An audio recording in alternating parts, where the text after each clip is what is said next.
नमस्कार, मैं हूं सत्यपाल और आप देख रहे हैं CWB हिंदी न्यूज। मौसम अपडेट। हरियाणा में 19 अगस्त तक परिवर्तनशील रहेगा मौसम, तेज रफ्तार से हवाएं चलने की संभावना। जानिए आगे कैसे रहने वाला है मौसम का हाल। हरियाणा में 19 अगस्त तक मौसम आमतौर पर परिवर्तनशील व बीच बीच में बादलवाई तथा हवाएं चलने की संभावना है, परंतु इस दौरान अरब सागर से नमी वाली हवाओं के प्रभाव से राज्य में कहीं कहीं हल्की बारिश की संभावना बन रही है। 17 अगस्त तक संपूर्ण इलाके में बादलवाही देखने को मिलेगी। साथ ही साथ कुछ एक स्थानों पर हल्की बूंदाबांदी से मध्यम बारिश की गतिविधियां देखने को मिल सकती है। साथ ही साथ इस दौरान तेज गति से हवाएं चलने की संभावना बन रही है। 18 व 19 अगस्त के दौरान हरियाणा, एनसीआर, दिल्ली में हल्की बिखराव वाली बारिश की गतिविधियां जारी रहेंगी। संपूर्ण मैदानी राज्यों में विशेषकर हरियाणा, एनसीआर, दिल्ली में 20 से 25 तारीख के दौरान बारिश की गतिविधियों की संभावनाएं बन रही है। हरियाणा सरकार ने की खिलाड़ियों पर धन वर्षा। मुख्यमंत्री खट्टर ने सम्मानित कर दिया पदक लाओ पदक बढ़ाओ का नारा। हरियाणा के मुख्यमंत्री मनोहर लाल खट्टर ने प्रदेश के खिलाड़ियों को पदक लाओ पदक पाओ का नारा दिया। उन्होंने कहा कि इसके लिए पदक विजेता खिलाड़ियों को अपने जैसे 5 से 10 खिलाड़ी तैयार करने होंगे। यह तब संभव हो सकता है जब खेल को कैरियर के रूप में लिया जाए। मुख्यमंत्री ने कहा कि भारत राष्ट्रमंडल खेलों की पदक तालिका में इस बार चौथे स्थान पर आया है। हमारा लक्ष्य इस पदक तालिका में पहले स्थान पर आना है और यह लक्ष्य हरियाणा के खिलाड़ी जरूर हासिल कर सकते हैं। मुख्यमंत्री मनोहर लाल खट्टर ने खिलाड़ियों को नगद इनाम और स्मृति चिन्ह देकर सम्मानित किया। राष्ट्रमंडल खेलों में स्वर्ण पदक विजेता को 1,50,00,000 रुपए, रजत पदक विजेता को 75 लाख रुपए और कांस्य पदक विजेता को 50 लाख रुपए के नगद पुरस्कार दिए गए। वहीं चौथे स्थान पर आने वाले खिलाड़ी को 15 लाख रुपए की राशि दी गई। इसके साथ साथ राष्ट्रमंडल खेलों में शामिल होने वाले खिलाड़ियों को भी 7.5 लाख रुपए की राशि दी गई। ITI admission 2022 update. ITI में दाखिले के लिए ऑनलाइन आवेदन करने की तिथि बढ़ी। ITI में दाखिला लेने के इच्छुक विद्यार्थियों के लिए खुशखबरी है। अब जिन विद्यार्थियों को दस्तावेजों की कमी के कारण आवेदन नहीं हो सका था, वे अब आवेदन कर सकेंगे। कौशल विकास एवं औद्योगिक प्रशिक्षण विभाग ने ITI में ऑनलाइन आवेदन की तिथि को 16 अगस्त से बढ़ाकर 21 अगस्त 2022 कर दी है। अब विद्यार्थी 21 अगस्त तक ऑनलाइन आवेदन कर सकेंगे। घर घर तिरंगा ने अभूतपूर्व वातावरण पैदा किया। देश भर में तिरंगे की जैसी धूम इस बार देखी गई, उसकी विवेचना अनेक वर्षों तक होती रहेगी। किसी ने कल्पना नहीं की होगी कि तिरंगे की इतनी भारी संख्या में खरीद हो सकती है। कोई चीनी निर्मित तिरंगा, टेरिकॉटन, पॉलिएस्टर तिरंगा आदि का अगर भले ही उपास उड़ा, पर देश में तिरंगे का क्रेज अभूतपूर्व है। तिरंगा स्वतंत्रता के साथ साथ वर्तमान में हमारी राष्ट्रीयता का पर्याय भी है। इस नाते कह सकते हैं कि तिरंगे के साथ राष्ट्रवाद की लहर पैदा हुई है। स्वतंत्रता के 75 वर्ष पूरे होने पर तिरंगे के प्रति ऐसी ललक आश्वस्त करती है कि अगर कायदे से अपील हो तो राष्ट्रीय प्रतीकों के नाम पर देश खड़ा हो सकता है। जींद रोडवेज डिपो की पहल बटोर रही सुर्खियां। महिलाओं के लिए शुरू की एक खास सुविधा। हरियाणा के जींद रोडवेज विभाग की एक पहल हर तरफ सुर्खियां बटोर रही है। बस स्टैंड परिसर में छोटे बच्चों को दूध पिलाने वाली माताओं की सुविधा के लिए अलग से एक कमरे की व्यवस्था की गई है। कमरे के बाहर इंग्लिश में बेबी फीड सेंटर व हिंदी में शिशु स्तनपान कक्ष लिखा गया है, ताकि महिलाएं आसानी से इस कमरे को ढूंढकर विभाग की इस सुविधा का लाभ उठा सकें। कमरे के अंदर महिलाओं के बैठने के लिए कुर्सियों की व्यवस्था की गई है और खिड़कियों पर पर्दे लगवाए गए हैं, ताकि महिलाएं बेझिझक होकर शिशु को स्तनपान करा सकें। बता दें कि जींद बस स्टैंड पर हर रोज 15,000 के आसपास यात्री विभिन्न स्थानों पर आवागमन करते हैं और इनमें महिलाओं की संख्या भी काफी होती है। यह सुविधा डिपो महाप्रबंधक द्वारा भूतल पर कमरा नंबर 13 में की गई है।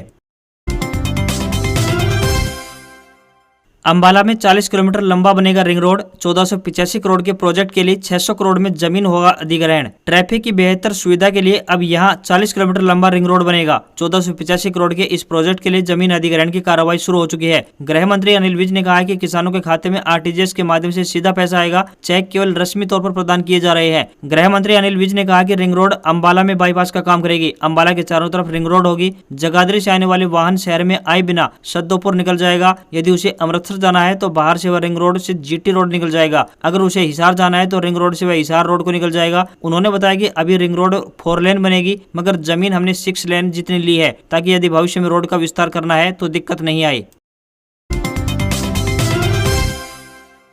अब मदर डेयरी ने भी बढ़ाया दूध का दाम, जानिए नए भाव। एक तरफ दिनों दिन महंगाई बढ़ती जा रही है, दूसरी तरफ चीजों के भाव भी आसमान छू रहे हैं, जिस वजह से आम लोगों की जेब पर लगातार बोझ बढ़ता जा रहा है। वहीं फिर से लोगों के लिए एक झटके की खबर है, क्योंकि मदर डेयरी कंपनी ने दूध के दामों में बढ़ोतरी का ऐलान कर दिया है। अमूल के बाद अब मदर डेयरी ने भी दूध के दाम बढ़ा दिए हैं। मदर डेयरी ने बताया कि बुधवार से दूध की कीमतों में 2 रुपए प्रति लीटर की बढ़ोतरी की गई है। बता दें कि इससे पहले अमूल भी अपने दूध की कीमतों में 2 रुपए प्रति लीटर की बढ़ोतरी कर चुका है। कंपनी ने मंगलवार को एक बयान में कहा, मदर डेयरी 17 अगस्त 2022 से अपने दूध की कीमतों में 2 रुपए प्रति लीटर की वृद्धि करने के लिए मजबूर है। नई कीमतें सभी दूध प्रकारों के लिए लागू होंगी। नई कीमतों के मुताबिक अब ग्राहकों को अमूल गोल्ड के 500 ग्राम के पैक के लिए 31 रुपए, अमूल ताजा के 500 ग्राम के पैक के लिए 25 रुपए और अमूल शक्ति के 500 ग्राम के पैक के लिए 28 रुपए का भुगतान करना होगा। हरियाणा सीईटी परीक्षा को लेकर बड़ी अपडेट। सीटर को पकड़ने के लिए आयोग ने खोजा नया तरीका। आने वाले 5 और 6 नवंबर को विभिन्न विभागों, बोर्डों, निगमों में भर्ती के लिए संयुक्त प्रवेश परीक्षा यानी हरियाणा सीईटी का आयोजन होगा। नेशनल टेस्टिंग एजेंसी द्वारा इस परीक्षा का आयोजन किया जाएगा। पहले सीईटी सिर्फ ग्रुप सी के लिए आयोजित किया जाएगा। ग्रुप सी के 32,000 पदों पर आग्रह आयोग के पास पहुंचा है। इन पदों में शिक्षकों के पद शामिल नहीं है क्योंकि उनके लिए एस्टेट होता है। जो भी उम्मीदवार सीईटी की परीक्षा देना चाहेगा उनके बायोमेट्रिक नमूने, आइरिस और फेशियल डाटा का मिलान आधार कार्ड के साथ किया जाएगा। इस डाटा से आयोग को पता चल जाएगा कि किस व्यक्ति ने परीक्षा दी है। यदि कोई सीटर बार बार परीक्षा देता है तो उसका भी आयोग को पता चल जाएगा। वहीं उम्मीदवार का रजिस्ट्रेशन पहले ही परिवार पहचान पत्र से जुड़ा है तो इससे आयोग यह भी पता लगा पाएगा कि व्यक्ति के परिवार में सरकारी नौकरी है या नहीं। एनटीए ने कहा है कि परीक्षा के लिए 3 प्रश्न पत्र बनेंगे। तीनों में से कोई भी एक परीक्षा के 5 मिनट पहले खोला जाएगा। यदि किसी केंद्र पर किसी प्रकार की गड़बड़ दिखती है तो वहां दूसरा प्रश्न पत्र खोला जाएगा। यदि किसी केंद्र पर दोबारा परीक्षा करवानी पड़ी तो यह 7 नवंबर को होगी। आदमपुर उपचुनाव को लेकर भूपेंद्र हुड्डा ने बताई कांग्रेस की जीत की वजह। हरियाणा के पूर्व सीएम भूपेंद्र सिंह हुड्डा सोमवार को चरखी दादरी के गांव मंदोला पहुंचे। मीडिया से बातचीत करते हुए हुड्डा ने प्रदेश की गठबंधन सरकार पर जमकर निशाना साधा। भूपेंद्र हुड्डा ने खट्टर सरकार पर निशाना साधते हुए कहा कि हरियाणा बेरोजगारी, अपराध, महंगाई में नंबर 1 पर पहुंच गया है, जो कि बेहद गंभीर चिंता का विषय है। हरियाणा में बेरोजगारी चरम सीमा पर है और खट्टर सरकार सीएमआई की रिपोर्ट को झुठला रही है। वहीं आदमपुर उपचुनाव पर बोलते हुए भूपेंद्र हुड्डा ने कहा कि आदमपुर विधानसभा क्षेत्र कांग्रेस पार्टी का गढ़ रहा है और इस बार भी वहां के वोटर कांग्रेस पार्टी को वोट देकर उनके उम्मीदवार की जीत सुनिश्चित करेंगे। वहीं कांग्रेस पार्टी में नेताओं की आपसी खींचतान पर के सवाल पर जवाब देते हुए भूपेंद्र हुड्डा ने कहा कि यह सब मीडिया की उपज है। कांग्रेस पार्टी में कोई भी फूट नहीं है, सभी नेता एकजुट हैं और पार्टी की भलाई के लिए सब मिलकर काम कर रहे हैं। उन्होंने कहा कि आज प्रदेश की मौजूदा गठबंधन सरकार से हर वर्ग दुखी है और बदलाव चाहता है। 2024 में हरियाणा में कांग्रेस पार्टी की सरकार बनने जा रही है। Gold price today. सोने चांदी के दामों में आई गिरावट, लोगों के लिए राहत की खबर। सोने चांदी के दामों में गिरावट देखने को मिल रही है जो कि लोगों के लिए राहत की खबर है। सराफा बाजार में सोना 281 रुपए की गिरावट के साथ 52,180 रुपए पर आ गया है। वहीं 23 कैरेट गोल्ड की बात करें तो 51,971 रुपए, 22 कैरेट गोल्ड की बात करें तो 47,797 रुपए और 18 कैरेट गोल्ड की कीमत 39,135 रुपए पर पहुंच गई है। चांदी की बात करें तो सराफा बाजार में 447 रुपए सस्ती होकर 57,905 रुपए प्रति किलोग्राम पर पहुंच गई है। जानकारों का कहना है कि इस साल के अंत तक सोना 54,000 रुपए प्रति 10 ग्राम तक पहुंच सकता है। वहीं सराफा विशेषज्ञों का मानना है कि चांदी में भी अच्छी तेजी की गुंजाइश है।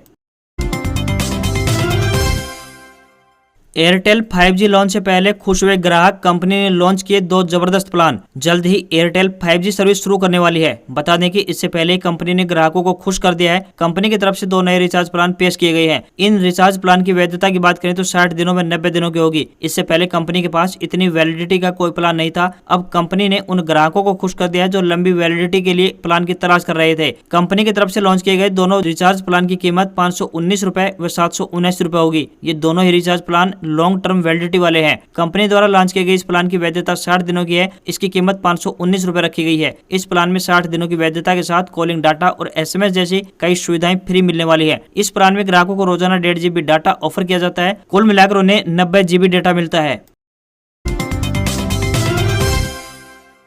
अग्निपथ योजना, महिला सैन्य पुलिस के लिए 7 नवंबर से शुरू होगी भर्ती। ये है पात्रता। सेना भर्ती कार्यालय चरखी दादरी हरियाणा के निदेशक कर्नल आनंद साकले ने बताया कि अग्निपथ योजना के तहत भर्ती कार्यालय मुख्यालय अंबाला द्वारा मुख्यालय भर्ती क्षेत्र अंबाला के तत्वाधान में सामान्य ड्यूटी महिला सैन्य पुलिस के लिए पंजीकरण प्रक्रिया 7 सितंबर 2022 तक चलेगी। उन्होंने बताया कि सेना भर्ती रैली के तहत 7 नवंबर से 11 नवंबर तक हरियाणा, हिमाचल प्रदेश और केंद्र शासित प्रदेश चंडीगढ़ के सभी जिलों से सेना में पात्र महिला अभ्यर्थियों को भर्ती करने के लिए खरगा स्टेडियम अंबाला कैंट में सेना भर्ती रैली आयोजित की जाएगी। उन्होंने कहा कि अभ्यर्थियों को आधिकारिक वेबसाइट पर 7 सितंबर तक ऑनलाइन आवेदन करना होगा। उन्होंने कहा कि महिला अभ्यर्थी की लंबाई 162 सेंटीमीटर होनी चाहिए। शारीरिक स्वास्थ्य परीक्षण में 1600 मीटर की दौड़, 10 फीट लंबी कूद और 3 फुट ऊंची कूद की परीक्षा ली जाएगी। इसके बाद मेडिकल और लिखित परीक्षा ली जाएगी। लिखित परीक्षा में चयनित होने वाली महिला अभ्यर्थी 4 साल के लिए भारतीय सेना में नियुक्त होंगी। परीक्षा के लिए प्रवेश पत्र 5 अक्टूबर के बाद ऑनलाइन जारी कर दिए जाएंगे। हरियाणा सरकार द्वारा शामलात व अन्य 7 जमीनें पंचायत को सौंपने पर किसानों द्वारा विरोध प्रदर्शन। हरियाणा सरकार द्वारा शामलात जमीन और अन्य 7 तरह की जमीनों को पंचायत को सौंपने के लिए कहा गया है, जिसका विरोध करने के लिए भारतीय किसान यूनियन चडोनी ने अंबाला के विधायक असीम गोयल के निवास स्थान पर पहुंचे और अपनी मांग को विधानसभा में उठाने के लिए ज्ञापन सौंपा गया। अंबाला में भारतीय किसान यूनियन चडोनी गुट द्वारा शामलात व अन्य 7 तरह की जमीनों को सरकार द्वारा पंचायत को सौंपने पर अपना रोष जताया। किसानों द्वारा हरियाणा के सभी 90 विधायकों को ज्ञापन सौंपा जा रहा है ताकि सभी विधायक किसानों की आवाज को विधानसभा में उठा सके और ये कानून वापस लिया जा सके।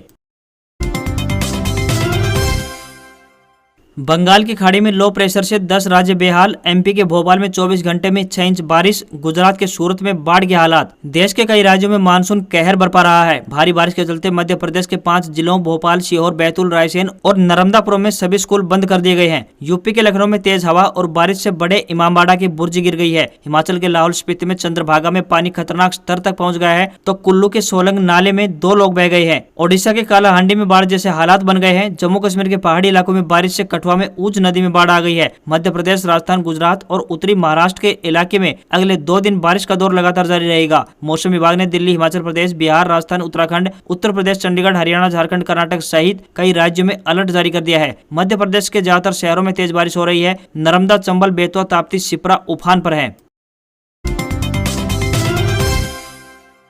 LIC में निकली वैकेंसी। 40 साल तक की उम्र के कैंडिडेट्स कर सकेंगे अप्लाई। 80,000 रुपए तक मिलेगी सैलरी। भारतीय जीवन बीमा निगम यानी LIC ने हाउसिंग शाखा में असिस्टेंट और असिस्टेंट मैनेजर के पदों पर वैकेंसी निकाली है, जिसके लिए 21 से 40 साल तक की उम्र के ग्रेजुएट कैंडिडेट्स LIC की वेबसाइट LIChousing.com पर जाकर 25 अगस्त तक ऑनलाइन आवेदन कर सकते हैं। कैंडिडेट्स का सिलेक्शन रिटन टेस्ट के साथ मेरिट के आधार पर किया जाएगा। उम्मीदवार की आयु सीमा की बात करें तो 21 से 40 साल के बीच होनी चाहिए, जबकि सहायक पदों के लिए आवेदन करने वाले उम्मीदवारों की उम्र 21 से 28 साल के बीच होनी चाहिए। भर्ती परीक्षा में शामिल होने के लिए कैंडिडेट का किसी भी विषय से ग्रेजुएट होना आवश्यक है। सहायक प्रबंधक के पद पर सिलेक्ट होने वाले कैंडिडेट को 80,000 रुपए सैलरी दी जाएगी। ऑनलाइन परीक्षा संभवतः सितंबर लास्ट या फिर अक्टूबर के पहले सप्ताह में आयोजित की जाएगी। आज खबरों में बस इतना ही। देखते रहिए CWB हिंदी न्यूज। नमस्कार।